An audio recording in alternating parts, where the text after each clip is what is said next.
Gold, trusted gold buyers. మీరు తాకట్టు పెట్టిన బంగారాన్ని విడిపించి ఈ రోజు ఉన్న మార్కెట్ ధరకు కొనబడను.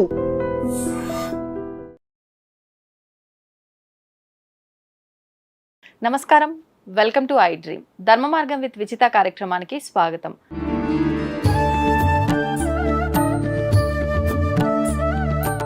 ప్రస్తుతం మనతో పాటు ఉన్నారు ప్రముఖ ఆధ్యాత్మికవేత్త, శ్రీ విద్యా ఉపాసకులు సిస్లా జయప్రద గారు. ఇప్పుడు వారితో మాట్లాడి మరిన్ని విషయాలు తెలుసుకుందాం.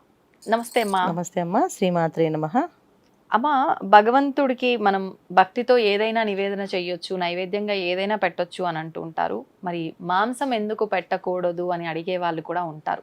నిజంగా మాంసం నివేదన చేయకూడదా భగవంతుడికి?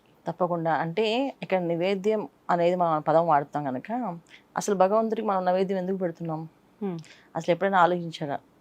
మనం ఏం చేస్తే అది ప్రసాదంగా కొంత భాగాన్ని భగవంతుడికి ఇమ్మని మన పెద్దవాళ్ళు నేర్పించారు. అవును.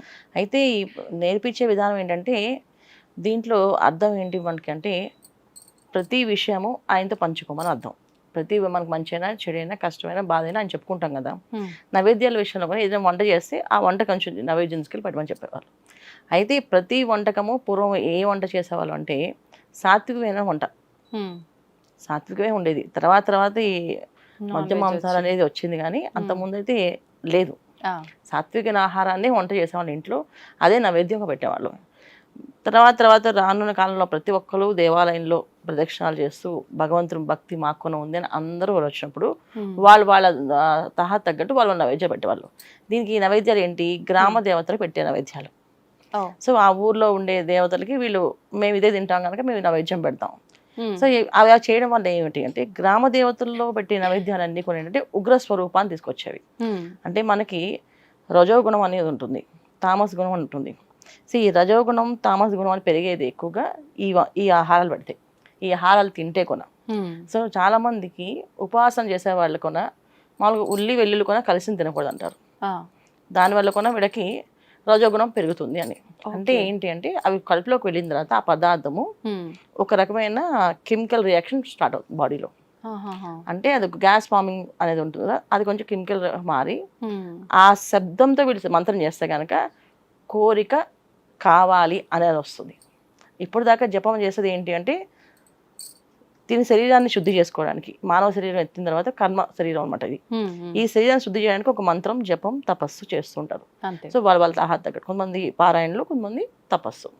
ఈ చేసేటప్పుడు కూడా ఏంటంటే ఈ జన్మలో నేను అనుభవించాలి ఏమున్నా సరే అది అనుభవించే శక్తిని నాకు ఇమ్మని తపస్సు. అలాగే ఈ జన్మ నన్ను నమ్ముకుని వచ్చిన భార్య పిల్లలకి నేను న్యాయం చేయాలి కనుక వాళ్ళని పోషించే శక్తి ఇమ్మని ప్రశాంతంగా భగవంతుని ఆయన రిక్వెస్ట్గా అడుగుతామట. తపస్సు చేసే విధానం కానీ మెడిటేషన్ కానీ ఇవన్నీ కొంటే సైలెంట్గా ఆయనతో కనెక్షన్ కరెక్ట్గా డైరెక్ట్గా కళ్ళు మూసుకొని జపం చేస్తూ ఆ మంత్రంతో అమ్మవారి పాదాలు, అమ్మవారిని రూపాన్ని చూస్తుంటాం.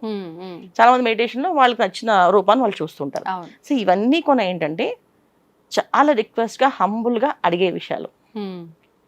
ఎప్పుడైతే మనం ఈ ఉల్లి వెల్లుల్లి తినే ఆహారం తిన్నామో ఇంకా అక్కడి నుంచి కోరిక ఎలా పెరుగుతుందంటే నాకు ఇప్పుడే కావాలి, ఈ క్షణమే కావాలి, నేను తపస్సు చేశాను నాకు వెంటనే రిజల్ట్ ఇవ్వు, నేను చేశాను కదా నాకు రిజల్ట్ ఇచ్చేయి, నాకేం కోరిక కావాలంటే మోక్షం అక్కర్లేదు, నాకు ఇప్పుడు ఉన్న సుఖాలు కావాలి, ఇప్పుడున్న నాకు కారు బంగ్లాలు కావాలి. సుఖాలు అంటే మీకు కారు బంగ్లాలు కావాలి, ఇప్పుడు నాకు నా వైఫ్ కాకుండా ఇంకా అందమైన అమ్మాయిలతో కావాలి నాకు అని ఇలాంటి కోరికలన్నీ కూడా పెంచే అవకాశం ఈ రజోగుణానికి వస్తుంది. అధర్మమైనవన్నీ ప్రతిదీ ఈ రజోగుణం ఎప్పుడైతే మనం ఆహారం తీసుకుంటామో మన బాడీలో వచ్చిన కెమికల్ రియాక్షన్ ఒక మాయ అనమాట. అది ఆ మాయ ఏం చేస్తుందంటే మనిషిని మార్చేస్తుంది. సో చక్కగా మంచిగా భగవంతుడిని హంబుల్గా అడిగేవాడు కాస్త ఒక రకంగా ఇవ్వకపోతే ఊరుకో అని చెప్పేసి చాలా మంది హోమాలు చేసినప్పుడు అమ్మవారికి గట్టిగా అరుస్తుంటారు నువ్వు రా అని చెప్పేసి. ఇవన్నీ కొన్ని ఏంటంటే రజోగుణానికి సంబంధించినవి. సో రజోగుణ తపస్సు చేసే వాళ్ళందరూ కొంతమంది హోమాల దగ్గర నైవేద్యాలు అవి వేసుకొని చేస్తాం హోమాలు చెప్తుంటారు కదా. ఇవన్నీ కూడా ఏంటంటే కొంచెం అగ్రెసివ్గా పనిచేసేవి, అంటే ఖచ్చితంగా చేసి తీరాల్సిందే. ఇంకా ఇప్పుడు మనం అయినా సరే ఎవరన్నా ప్రేమగా పిలిచారు కాదు భయపెట్టారు మనం బెదిరించారు, మనం ఏం చేస్తాం? అంత శక్తి ఆగిపోతుంది. ఖచ్చితంగా వాళ్ళ బెదిరింపుకి ఆ పని చేయాలి. సో భగవంతుని ఆ విధంగా బెదిరించడం అనమాట. ఇలా చేయడం వల్ల చాలా కర్మలు అనుభవించాల్సి వస్తుంది. ఎన్నో జన్మలు నీచ కర్మలు అన్నీ వీళ్ళు చేపించి భగవంతుడు మళ్ళీ వీళ్ళకి మానవ జన్మ రావడం అనేది అది ఇంకో చరిత్ర మనకి. అయితే నా ఆహార విషయంలో ఈ మధ్య మాంసాలు ఎందుకు పెట్టద్దు అన్నారంటే ఇలాంటి గుణాలు కలగకూడదు అని. ఇప్పుడు చాలా మంది చూస్తుంటాం కొన్ని తరాలు ఇళ్లలో పెళ్ళిళ్ళు కాక బ్రహ్మచారులుగా ఉండిపోవడం, అమ్మాయిలైనా అబ్బాయిలైనా, తర్వాత వివాహం అయిన పిల్లలు పుట్టక చాలా మంది బాధపడుతున్నారు. ఇవన్నీ కారణాలు ఏంటంటే ఎన్నో జన్మల కింద చేసిన పాపాలు అనుభవిస్తూ వస్తారు. ఈ జన్మలో పూజా పునస్కారాలు ఎంత చేసినా వాళ్ళకి ఇంకా కష్టాలు పోవట్లేదే అంటారు. అవి కష్టాలు కాదు, వాళ్ళ కర్మని నివృత్తి చేస్తున్నారు. సో ప్రతి కర్మని వాళ్ళు నివృత్తి చేసుకుంటూ వెళ్తున్నారు.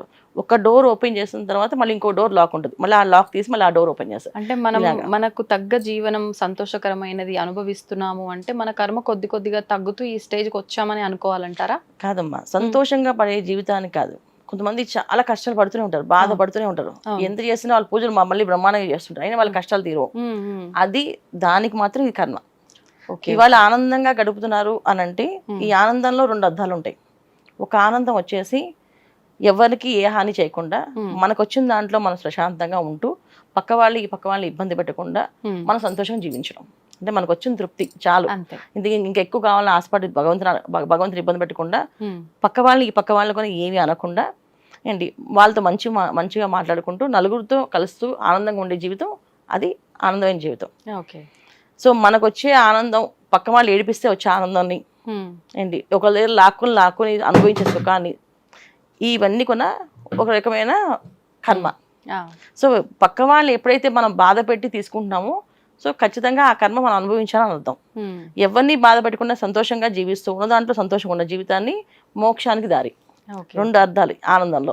ఇప్పుడు ఈ కర్మ కూడా కొన్ని కర్మలు మనం ఇప్పుడు ఈ జన్మలోనే ఇప్పటికిప్పుడే అనుభవించేస్తాము, కొన్ని మాత్రం నెక్స్ట్ జన్మకి క్యారీ అవుతాయి అంటారు కదా, అవి ఏంటి? ఇప్పుడు ఇక్కడికిక్కడే అనుభవించేవి ఎలాంటివి? ఇక్కడ అనుభవించే కర్మలు ఏంటంటే మనం ఇవాళ ఏం కోరుకుంటున్నాం అది. ఇవాళ మనం ఉండే కారు, బంగ్లా, ఏసీ నాకు ఇంకా కావాలి, ఇచ్చేస్తారు. నీకు ఏం కావాలనుకుంటున్నావో అవన్నీ ఇస్తుంటారు. కానీ వీటితో పాటు ఈ శరీరం తీసుకున్నందుకు ఈ వంశంలో చేయవలసిన కర్మలు కొన్ని ఉంటాయి. తర్వాత ఈ శరీరానికి తీసుకున్న ఆత్మ ఉందిగా, ఆత్మ చేయవలసిన కొన్ని కర్మలు ఉంటాయి. సో ఈ 2 కర్మలకి పరమార్థం తెలుసుకోవాలి వాళ్ళు. ఇవన్నీ అనుభవిస్తూ కూడా చాలా మంది ఏంటంటే ఎంత డబ్బు ఉన్నా సరే వాటి ఏవి అంటుకోకుండా వాటికి వాళ్ళు చేసే పనులు, వాళ్ళు చేసే పూజ, వాళ్ళు చేసే విధానం ఉంటుంది చూడు, ఇది అంతా వాళ్ళకి ఆల్రెడీ అర్థమైనట్టు, సిగ్నల్స్ వచ్చినట్టు. సో వాళ్ళకి ఆ డబ్బు పిచ్చి అందదు. వాళ్ళ పూజ, వాళ్ళ అనుష్ఠానం, వాళ్ళ జపం, వాళ్ళ మెడిటేషన్ చేస్తూనే ఉంటారు ఖచ్చితంగా. ఎవరి దగ్గరికి అసలు డబ్బు ఉంది కదా నేను ఇంత హంగమ తయారవని ఉండదు, సింపుల్ సిటీతో ఉంటారు వాళ్ళు. వాళ్ళకి వాళ్ళ లైఫ్ తెలుసు, ఖచ్చితంగా వాళ్ళు అలా చేస్తారు. కొంతమందికి ఆ డబ్బున్నది అహంకారంగా మారుతుంది, దాన్ని ఇంకా విచ్చలవిడిగా ఖర్చు పెట్టడం, ఇష్టం వచ్చి జలసాలు చేయడం, ఉన్నదాన్ని ఉన్నట్టుగా వాడేయడం, ఇవన్నీ కూడా ఏంటంటే కర్మని ఇంకా పెంచుకుంటూ వెళ్ళడం. తీసుకున్న కర్మని నివృత్తి చేయకుండా మళ్ళీ ఇంకో కర్మలు పెంచుకుంటూ వెళ్ళడం. సో ఇవి కర్మ ఈ జన్మలో అనుభవించేది అంతా కూడా ఏంటంటే మన బ్యాంక్ బ్యాలెన్స్ డబ్బులు వాడేసుకున్నట్టు. అందుకే మనకి ఏకాదశి వ్రతాలు, తర్వాత ఈ విశేషమైన మాసాల్లో జ్యేష్ఠ మాసం, ఇప్పుడు వచ్చే మన జ్యేష్ఠ మాసం అంతా కూడా దానాలు పుణ్యాలు చేయమని చెప్తుంటారు. ఒక్కొక్క మాసానికి ఒక్కొక్క విశిష్టత ఉన్నట్టు ఈ మాసంలో కొంచెం దానాలు ఉపవాసాలు ఎక్కువ కొనమని చెప్తారు. ఇలా ఉండడం వల్ల ఏంటంటే కర్మని కాస్త తగ్గించుకుని వద్దాం. సో దాన్ని కూడా మైండ్లో పెట్టుకోకుండా ఎవరు ఉంటారు ఉపవాసం, నేను ఉండలేదు, నేను తినేస్తాను అన్నారు అనుకోండి. సో ఏంటంటే ఇప్పుడున్న శరీరంతో చేయాల్సిన అనుభవాల్సిన కర్మ, ఆత్మగా వచ్చిన ఆ శరీరంలో ఉన్న కర్మ, మళ్ళీ ఫ్రెష్గా ఇప్పుడు చేసిన కర్మలు మొత్తం కలిపి మళ్ళీ నెక్స్ట్ జన్మలో అనుభవించాలి. మొత్తం ఒక మూట కట్టేసినట్టు. సో కర్మ అనేది తొలగదు అని అర్థం ఇది. అంటే ఇప్పుడు నేను ఏదో మాంసాహారం పెడుతున్నారు కాబట్టి నేను పెడితే ఏమవుతుంది, వాళ్ళకి ఏం అవ్వలేదు, ఇలాంటివన్నీ కూడా మనం అనవసరంగా మూర్ఖంగా మాట్లాడే మాటలే అనుకోవచ్చు. అంటే ఇప్పుడు మనకు ప్రత్యక్షంగా ఏం జరగకపోయినా కర్మ రూపంలో అయితే అది మనని వెంటాడుతూనే ఉంటది.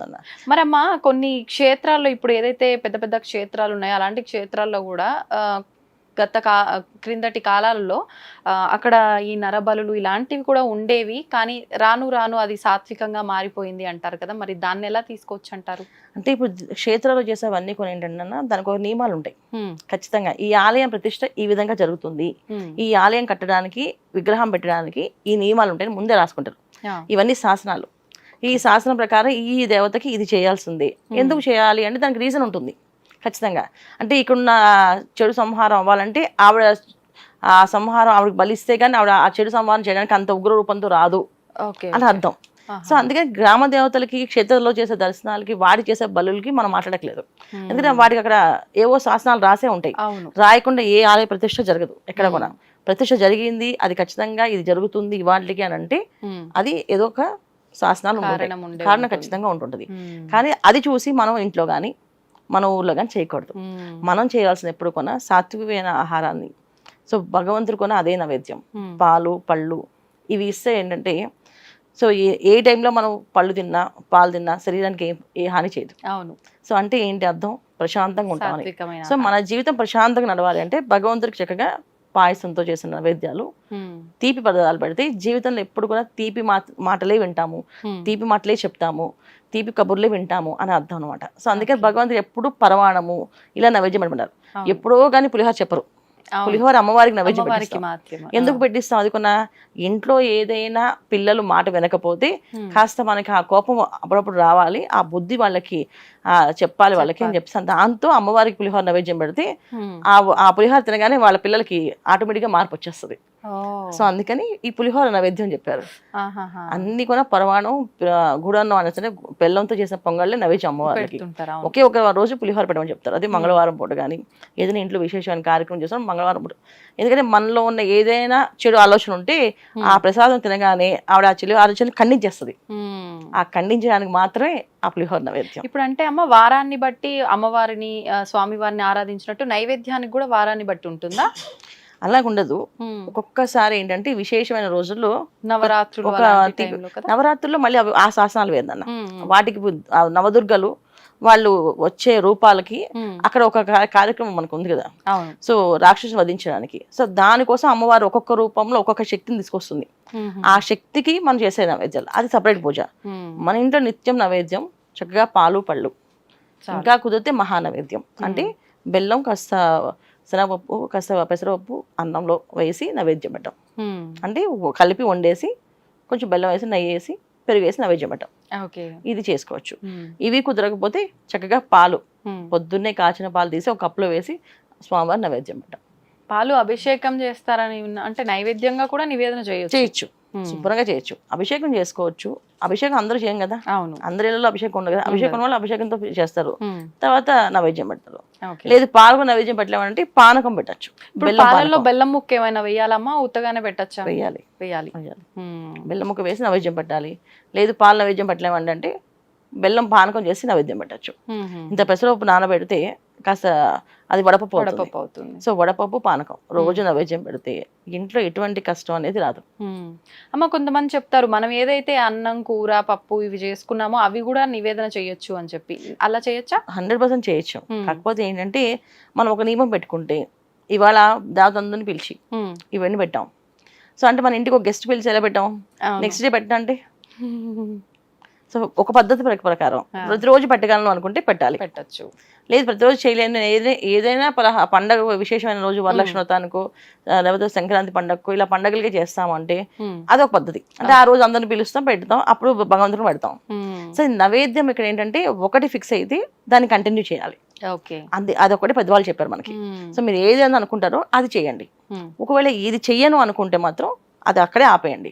ఒక రోజు చేసి ఇంకో రోజు చేయమంటే మన ఇంటికి ఎవరన్నా ఒక గెస్ట్ పిలిచి ఒక రోజు మంచి మర్యాదలు అన్ని గౌరవ మర్యాదలు ఇచ్చి అన్ని పెట్టి నెక్స్ట్ డే మార్నింగ్ కనీసం మంచిగా ఇవ్వకపోతే వాళ్ళు ఎంత బాధపడతారో. సో భగవంతుడి దగ్గర అదే విషయం. అంటే భగవంతుని మనలో చూసుకోమని చెప్పారు, ఫోటోల్లో చూడమని చెప్పలేదు, మనలో చూసుకోమని చెప్పారు. సో మనం ఎవరికి ఎలా ట్రీట్ చేస్తామో అలాగే అక్కడ నైవేద్యాలు. నా పద్ధతి అయితే అది. నిజమే మీరు చెప్పింది. అంటే ఒక రోజు ఒకలా కాకుండా మనకి ఎలా అయితే వీలవుతుందో అది ఫాలో అవడమే కరెక్ట్ పద్ధతి. నిజంగా ఎవరో ఏదో చేసిర్రు అని చెప్పి మనం చేయడానికి పోతే మొత్తానికి ఇలాంటి ఇబ్బందుల పాలవడం కన్నా అదే ఉత్తమం. ధన్యవాదాలమ్మా. నమస్తే అమ్మా. శ్రీమాత్రే నమః. తవ్వుతూనే శివలింగం సరే దాన్ని అట్లా కప్పేసేయండి, చూపించదండి. మూర్తి పూజ కాదు, సాక్షాత్ బ్రజేంద్ర నందన భగవాన్ ఉన్నారు మూర్తులు. ఏమీ ఆశించకుండా ఆరాధించే వాళ్ళు కూడా ఉన్నారా ప్రభుజీ? నిజమైన భక్తి అంటే మనకు తెలియదు కాబట్టి